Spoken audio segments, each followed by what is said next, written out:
എല്ലാവർക്കും നമസ്കാരം. 5th സ്റ്റാൻഡേർഡിലെ first time എക്സാമിനേഷൻ്റെ ഒരു മോഡൽ ക്വസ്റ്റ്യനാണ് നമ്മൾ ഇന്നിവിടെ വർക്ക് ചെയ്യാൻ പോകുന്നത്. ഈ ക്വസ്റ്റ്യനിൽ 8 ആക്ടിവിറ്റികളാണ് തന്നിട്ടുള്ളത്. അതിൽ 6 ആക്ടിവിറ്റികൾക്കാണ് നമ്മൾ ആൻസർ എഴുതേണ്ടത്. ഒരു ആക്ടിവിറ്റിക്ക് 5 മാർക്ക് വീതം 30 മാർക്കിനാണ് ക്വസ്റ്റ്യൻ പേപ്പർ തയ്യാറാക്കിയിരിക്കുന്നത്. ഇത് രണ്ടാമത്തെ ക്വസ്റ്റ്യൻ പേപ്പറാണ് നമ്മൾ വർക്ക് ചെയ്യുന്നത്. ഇതിനു മുമ്പ് ഒരു ക്വസ്റ്റ്യൻ പേപ്പർ ചെയ്തിരുന്നു. അത് കാണാത്തവർക്ക് അതിൻ്റെ വീഡിയോയുടെ ലിങ്ക് ഡിസ്ക്രിപ്ഷനിൽ കൊടുക്കുന്നുണ്ട്, അതുകൂടെ കണ്ടുകൊള്ളുക. അപ്പോൾ നമുക്ക് നേരെ ക്വസ്റ്റ്യൻ പേപ്പറിലേക്ക് കടക്കാം. ആക്ടിവിറ്റി 1ൻ്റെ A question: prepare a questionnaire for interview a farmer. ഒരു ഫാർമറിനെ ഇൻ്റർവ്യൂ ചെയ്യുന്നതിനുള്ള ഒരു ക്വസ്റ്റ്യനെയർ തയ്യാറാക്കാനാണ് നമ്മളോട് പറഞ്ഞിരിക്കുന്നത്. ഇത് പീലീസ് വില്ലേജുമായി ബന്ധപ്പെട്ട ഒരു ആക്ടിവിറ്റിയാണ്. അപ്പോൾ അതിൻ്റെ ആൻസർ നോക്കാം.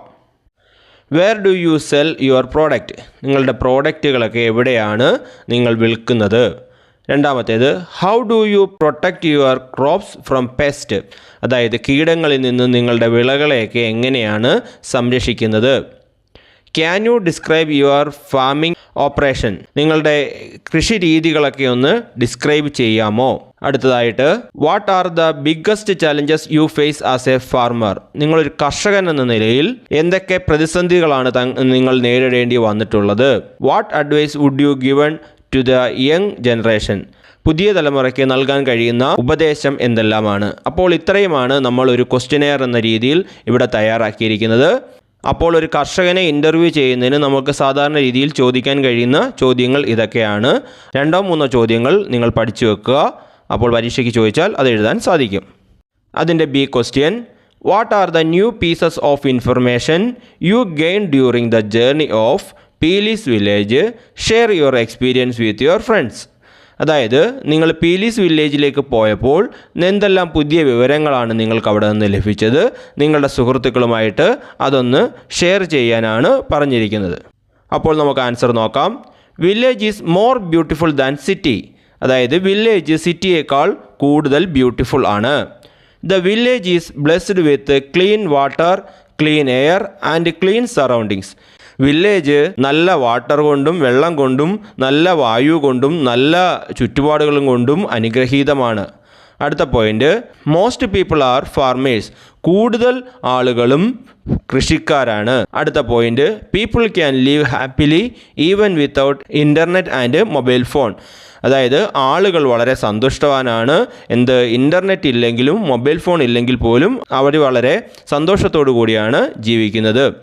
There are many festivals. They celebrate all festivals together.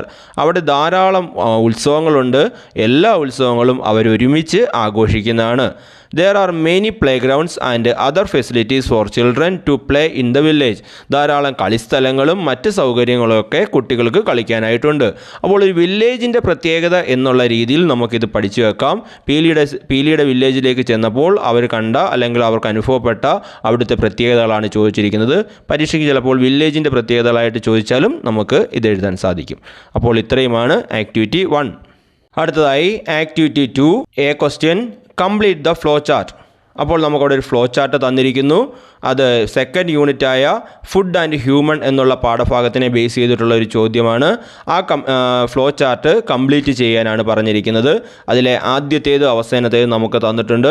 ഒന്നാമത്തേത് എക്സ്ചേഞ്ച് ഓഫ് ഗുഡ്സ്, രണ്ടാമത്തേത് ട്രേഡ്, മൂന്നാമത്തേത് മാർക്കറ്റ്സ്, നാലാമത്തേത് ട്രേഡിംഗ് സെൻറ്റേഴ്സ്, അഞ്ചാമത്തേത് അർബൻ സെൻറ്റേഴ്സ്. ഇത് നമ്മുടെ പാഠപുസ്തകത്തിലുള്ള ഒരു ഫ്ലോ ചാർട്ടാണ്. അത് കംപ്ലീറ്റ് ചെയ്യാനാണ് തന്നിരിക്കുന്നത്. അപ്പോൾ അത്രയുമാണ് എ ക്വസ്റ്റ്യൻ്റെ ആൻസർ. അതിൻ്റെ B question: early humans started agriculture mainly on river banks. Why? അതായത് പഴയകാല ആളുകൾ അവരുടെ കൃഷികളൊക്കെ നടത്തിയിരുന്നത് റിവർ ബാങ്ക്സ്, നദികളുടെ അരികിലാണ് ചെയ്തിരുന്നത്. അതിൻ്റെ കാരണം എന്താണ്? അപ്പോൾ അതിൻ്റെ answer: the essential water and fertile soil are available on river banks. അതായത് ആവശ്യമായിട്ടുള്ള വെള്ളവും വളക്കൂറുള്ള മണ്ണും അവൈലബിൾ ആയിട്ടുള്ളത് റിവർ ബാങ്ക്സിൻ്റെ അടുത്താണ്. അതുകൊണ്ടാണ് അവർ ആ ഭാഗങ്ങളിൽ കൃഷിക്ക് തിരഞ്ഞെടുത്തിട്ടുള്ളത്. അപ്പോൾ ഇത്രയുമാണ് ആക്ടിവിറ്റി 2. അടുത്തതായി ആക്ടിവിറ്റി 3. അതിൻ്റെ A question: explain the term മിശ്രഭോജനം. മിശ്രഭോജനം എന്താണ് എന്ന് എക്സ്പ്ലെയിൻ ചെയ്യാനാണ് പറഞ്ഞിരിക്കുന്നത്. അപ്പോൾ അതിൻ്റെ ആൻസറിലേക്ക് വരാം.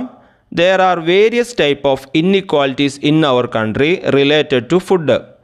ആഹാരവുമായി ബന്ധപ്പെട്ട് പലതരത്തിലുള്ള ഇൻഇക്വാലിറ്റീസ് അസമത്വങ്ങൾ നമ്മുടെ രാജ്യത്ത് നിലനിന്നിരുന്നു. Social inequalities prevented people of all classes from dining together.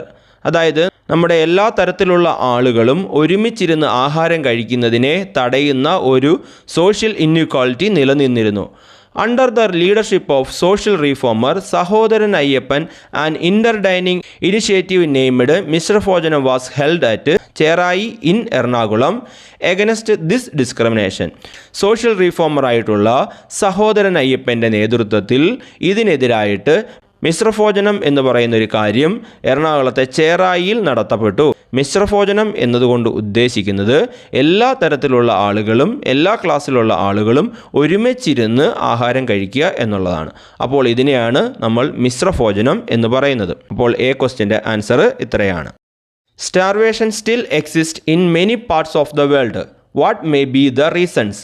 അതായത് ദാരിദ്ര്യം പല ഭാഗങ്ങളിലും ലോകത്തിൻ്റെ പല ഭാഗങ്ങളിലും ഇപ്പോഴും നിലനിൽക്കുന്നു. അതിൻ്റെ കാരണങ്ങൾ എന്തൊക്കെയാണ് എന്നാണ് ചോദിച്ചിരിക്കുന്നത്.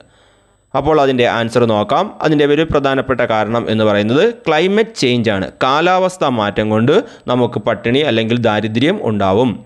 രണ്ടാമത് വാർ എന്ന് പറയുന്നത് യുദ്ധമാണ്. യുദ്ധം കാരണം പല ആളുകൾക്കും ആഹാരം കിട്ടാതെ അവരുടെ സ്വന്തം നാട്ടിൽ നിന്നൊക്കെ മാറി താമസിക്കേണ്ടതായിട്ടുള്ള അവസ്ഥ വരുന്നുണ്ട്. അടുത്തതായിട്ട് അൺഎംപ്ലോയ്മെൻ്റ് ആണ്. അൺഎംപ്ലോയ്മെൻറ്റ് എന്ന് പറയുന്നത് തൊഴിലില്ലായ്മയാണ്. Etcetera causes poverty and starvation. ഇതൊക്കെയാണ് പോവർട്ടിക്കും സ്റ്റാവിയേഷനും കാരണമാകുന്നത്. അപ്പോൾ ആൻസർ ഒന്നും കൂടെ പറയാം. Climate change, war, unemployment, etcetera. അടുത്തതായി ആക്ടിവിറ്റി 4. അതിൻ്റെ A question. The nomadic man hunted and gathered only the needed for the day. Later they were forced to find some other means to obtain food. What may be the reasons? അതായത് നാടോടികളായിട്ടുള്ള മനുഷ്യർ, അതായത് പണ്ട് കാലത്തെ ആളുകൾ നാടോടികളായിട്ടായിരുന്നു ജീവിച്ചിരുന്നത്. നാടോടികളായിട്ടുള്ള മനുഷ്യർ അന്നുള്ള ആവശ്യത്തിനുള്ള ആഹാരം വേട്ടയാടുകയോ അല്ലാതെ ശേഖരിക്കുകയോ ഒക്കെ ചെയ്തുകൊണ്ടിരുന്നു. പക്ഷേ പിന്നീട് ഫുഡ് കണ്ടെത്തേണ്ടതായിട്ടുള്ള ഒരു സാഹചര്യം ഉണ്ടായി. What may be the reason? അതിൻ്റെ റീസൺ എന്താണ് എന്നാണ് ചോദിച്ചിരിക്കുന്നത്. അപ്പോൾ 3 റീസണാണ് നമ്മൾ പറയുന്നത്. ഒന്നാമത് സ്കേഴ്സിറ്റി ഓഫ് ഫുഡ്, ഫുഡിൻ്റെ ലഭ്യത കുറവ്, അതാണ് ഒന്നാമത്തെ കാര്യം. രണ്ടാമത്തേത് റൈസ് ഇൻ പോപ്പുലേഷൻ, അതായത് ജനസംഖ്യ കൂടി. മൂന്നാമത്തേത് എൻവയോൺമെൻറ്റൽ ചേഞ്ചസ്, പരിസ്ഥിതി മാറുക എന്ന് പറഞ്ഞാൽ മഴ കൂടുക അല്ലെങ്കിൽ ഉണക്ക് കൂടുക അങ്ങനെയൊക്കെ ചെയ്തു. അപ്പോൾ ഇതൊക്കെ കൊണ്ടാണ് അവർക്ക് ഫുഡ് കണ്ടെത്തേണ്ടതായിട്ടുള്ള ആവശ്യം ഉണ്ടായത്. അപ്പോൾ ആൻസർ ഒന്നും കൂടെ പറയാം. Scarcity of food, rise in population, environmental changes. അടുത്തതായി B question. Black pepper which was also known as dash. Black പെപ്പറിന് വേറൊരു പേര് കൂടിയുണ്ട്, അതെന്താണ് എന്നാണ് ചോദ്യം. അതിൻ്റെ ആൻസർ ബ്ലാക്ക് ഗോൾഡ്. അതിൻ്റെ C question. World Food Day is observed on dash. World Food Day observe ചെയ്യുന്നത് അല്ലെങ്കിൽ എന്നാണ് അത് ആചരിക്കുന്നത്? അതിൻ്റെ ഉത്തരം 16th ഒക്ടോബർ എന്നാണ്. അപ്പോൾ ഇത്രയുമാണ് ആക്ടിവിറ്റി 4. അടുത്തതായി ആക്ടിവിറ്റി 5. അതിൻ്റെ A question.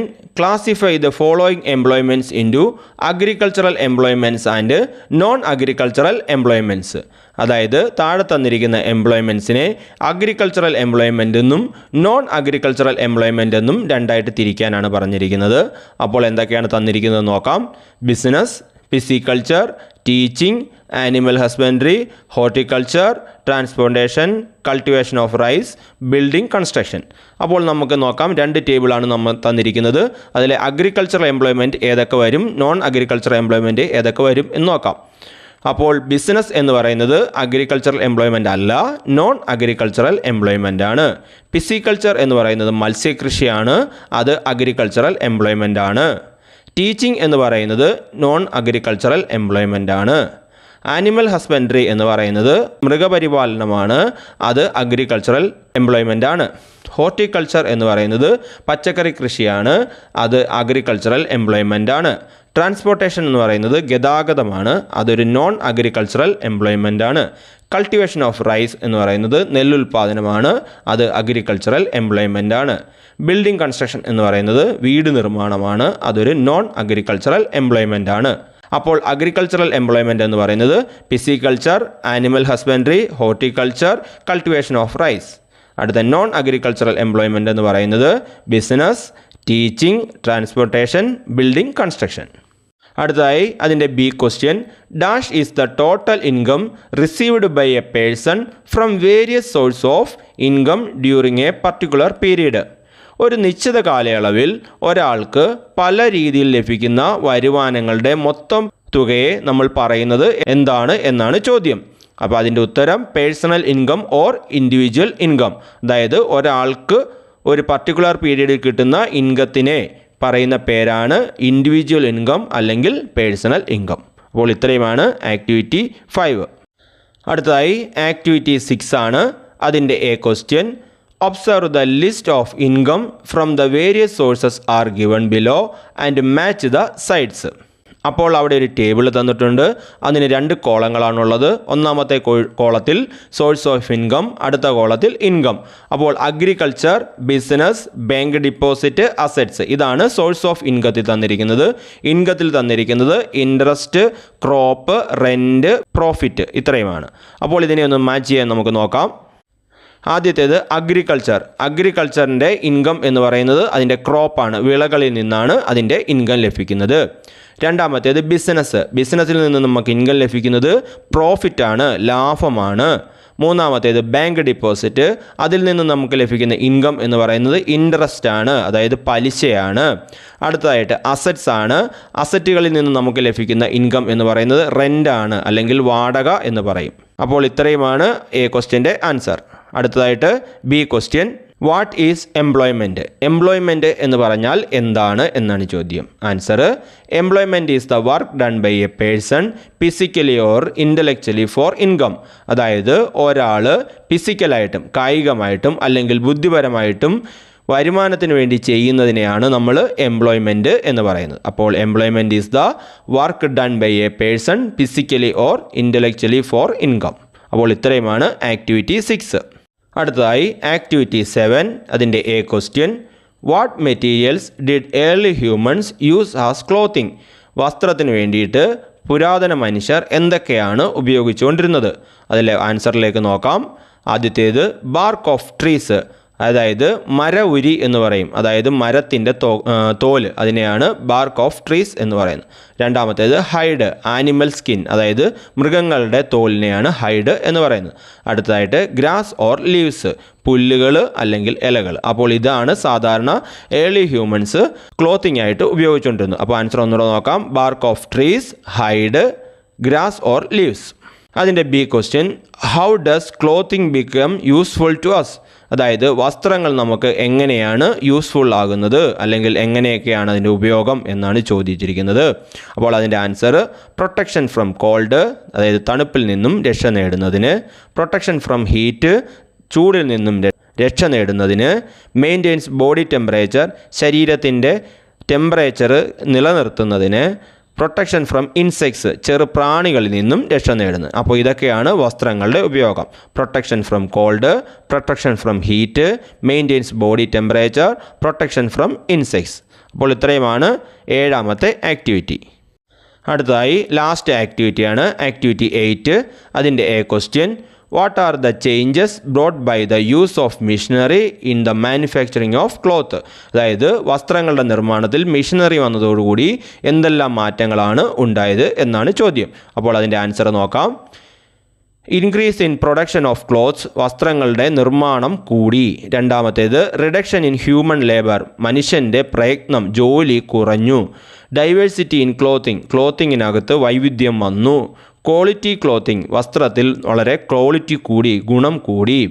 Spread of clothing, വസ്ത്രത്തിൻ്റെ പ്രചാരം കൂടി. അപ്പോൾ ഇത്രയുമാണ് മിഷനറി വന്നതോടുകൂടി ക്ലോത്തിങ്ങിലുണ്ടായ മാറ്റങ്ങൾ. അപ്പോൾ ആൻസർ ഒന്നുകൂടെ നോക്കാം.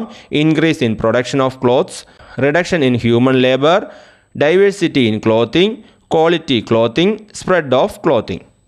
അടുത്തതായി അതിൻ്റെ B question, observe the given picture, find out the situation in which each type of clothing is used, write the corresponding number of the picture in the table given. അപ്പോൾ താഴെ കുറച്ച് പിക്ചറുകൾ തന്നിട്ടുണ്ട്. അത് നോക്കിയിട്ട് ഏത് സിറ്റുവേഷനിലാണ് ഈ ഡ്രസ്സുകൾ ഉപയോഗിക്കുന്നത് എന്ന് കണ്ടെത്തി അത് ടേബിൾ ചെയ്യാനാണ് പറഞ്ഞിരിക്കുന്നത്. അപ്പോൾ നമുക്ക് അതിൻ്റെ പിക്ചറിലേക്ക് നോക്കാം. ഒന്നാമത്തേത് PPE കിറ്റ് ഇട്ടിരിക്കുന്നതാണ്. PPE കിറ്റ് ഇടുന്നത് സാധാരണ നമ്മൾ കൊറോണ കാലത്താണ് ഉപയോഗിക്കുന്നത്. അതൊരു ഇമ്മ്യൂണിറ്റിക്ക് വേണ്ടി ഉപയോഗിക്കുന്നതാണ്, പ്രതിരോധത്തിന് വേണ്ടി ഉപയോഗിക്കുന്നതാണ്. രണ്ടാമത്തേത് ഒരു പോലീസ് ഓഫീസറാണ്.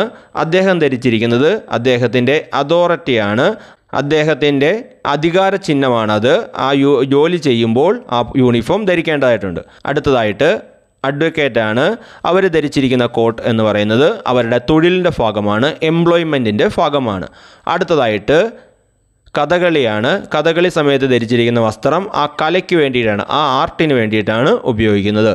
അഞ്ചാമത്തേത് ഡോക്ടറാണ്. അവരുടെ ആ രീതിയിലുള്ള വസ്ത്രം അവരുടെ ജോലിയുടെ ഭാഗമാണ്, എംപ്ലോയ്മെൻറ്റിൻ്റെ ഭാഗമാണ്. അടുത്തതായി ആറാമത്തെ പിക്ചർ, അവിടെ ധരിച്ചിരിക്കുന്ന വസ്ത്രം എന്ന് പറയുന്നത് തണുപ്പ് കാലത്ത് അല്ലെങ്കിൽ തണുപ്പ് രാജ്യങ്ങളിൽ ഉപയോഗിക്കുന്ന വസ്ത്രമാണ്, കമ്പിളി വസ്ത്രങ്ങളാണ്. അത് ക്ലൈമറ്റിന് വേണ്ടിയിട്ടാണ്, ആ കാലാവസ്ഥയ്ക്ക് പറ്റിയ വസ്ത്രമായിട്ടാണ് ഉപയോഗിച്ചിരിക്കുന്നത്. അടുത്തതായി ഏഴാമത്തെ വസ്ത്രം എന്ന് പറയുന്നത് റെയിൻ കോട്ടാണ് ധരിച്ചിരിക്കുന്നത്. അതെന്ന് പറയുന്നത് ഈ മുമ്പ് പറഞ്ഞതുപോലെ തന്നെ കാലാവസ്ഥയുമായി ബന്ധപ്പെട്ട് മഴക്കാലത്ത് ഉപയോഗിക്കുന്ന വസ്ത്രമാണ്. അടുത്തതായി എട്ടാമത്തെ പിക്ചർ എന്ന് പറയുന്നത് ഒപ്പനയാണ്.